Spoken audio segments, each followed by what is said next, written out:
नमस्कार। आज हम अध्ययन करेंगे शिक्षा की आधुनिक धारणा, मॉडर्न कंसेप्ट ऑफ एजुकेशन। शिक्षा की आधुनिक धारणा को समझने के लिए हमें शिक्षा की आधुनिक और प्राचीन दोनों धारणाओं का तुलनात्मक कंपैरेटिव अध्ययन करना आवश्यक है। अतः हम सबसे पहले जानते हैं कि शिक्षा का अर्थ क्या है। Meaning of education. शिक्षा शब्द की व्युत्पत्ति या उत्पत्ति लैटिन भाषा के एजुकेटम शब्द से हुई है। एजुकेटम का अर्थ है शिक्षण की कला, जिसमें ई का अर्थ है अंदर से और ड्यूको का अर्थ है आगे बढ़ाना या विकास करना। इस प्रकार आधुनिक धारणा के अनुसार शिक्षा अंदर की या बालक के अंदर की छिपी हुई आंतरिक शक्तियों को सामाजिक वातावरण, सोशल एनवायरनमेंट में विकसित करने की कला है। प्राचीन शिक्षा के अंतर्गत निर्देशन पर बल दिया जाता था और शिक्षा का कार्य था बालक के मस्तिष्क में पके पकाए ज्ञान को बलपूर्वक ठूसना।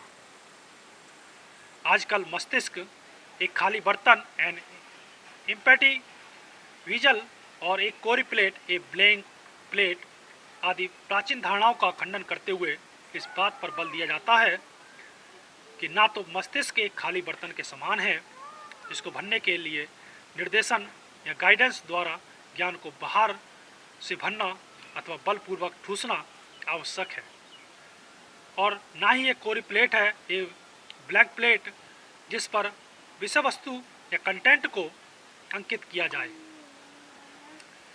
वस्तु स्थिति यह है कि मस्तिष्क जन्म से ही सक्रिय होता है, एक्टिव होता है, और इसमें वातावरण से संबंध स्थापित करने की शक्ति होती है। यही नहीं, मस्तिष्क की विशेषता उस शक्ति से भी है जो बालक को वातावरण में, एनवायरनमेंट में क्रिया द्वारा सीखने के लिए प्रेरित करती है, मोटिव्स करती है। अतः शिक्षण की उपेक्षा सीखने पर बल देती हुई मार्गदर्शन, अभिवृद्धि और सामाजिक विकास, सोशल डेवलपमेंट के रूप में उपस्थित होती है। शिक्षा के उद्देश्य, एम्स ऑफ एजुकेशन। प्राचीन शिक्षा बालक के मानसिक विकास पर बल देती थी, जिसके अनुसार केवल ज्ञान अर्जन को ही शिक्षा का एकमात्र उद्देश्य माना जाता था। आधुनिक शिक्षा शास्त्री या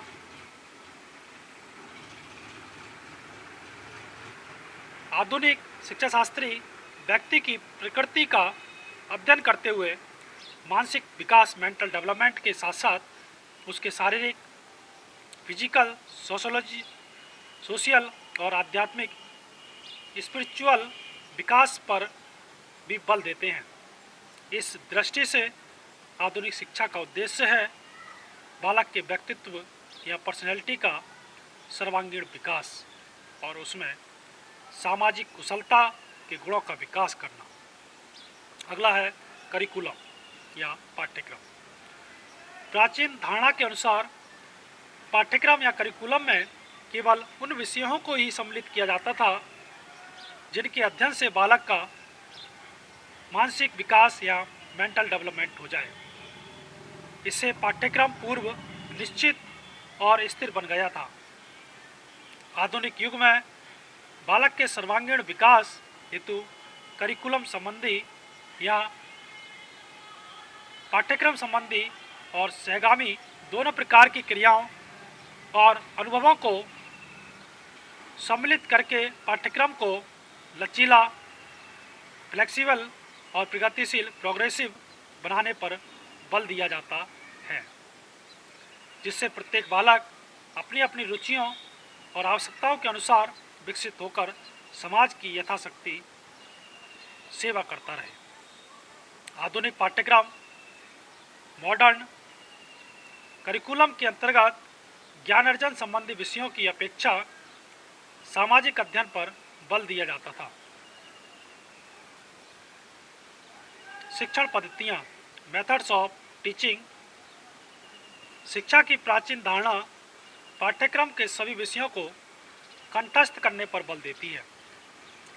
इस रटन पद्धति मेमोराइजेशन के कारण शिक्षा निर्जीव और नीरस हो गई थी। आधुनिक धारणा के अनुसार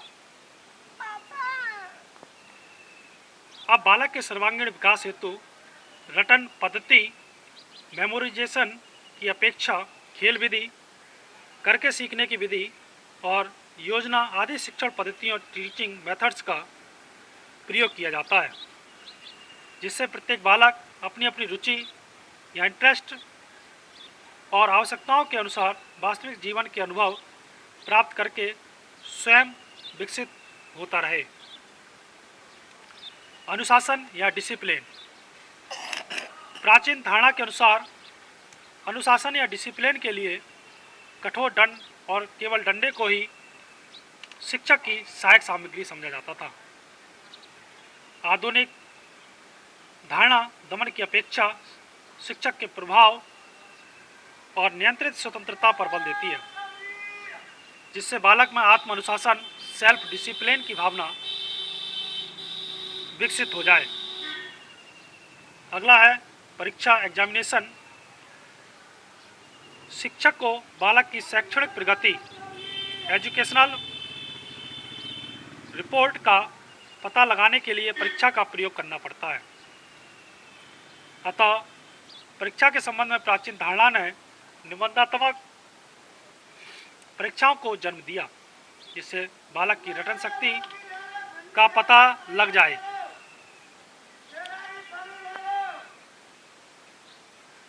चूँकि उक्त परीक्षाओं में अनेक त्रुटियां हैं, इसीलिए आधुनिक धारणा वस्तुनिष्ठ परीक्षाओं, प्रगति पत्रों और वर्धनशील लिखित आवरण कम्युलेटिव रिकॉर्ड्स पर बल देती है, जिससे बालक की विभिन्न क्षेत्रों में होने वाली प्रगति का ठीक ठीक पता चल जाए। इसके बाद में शिक्षा के साधन और शिक्षक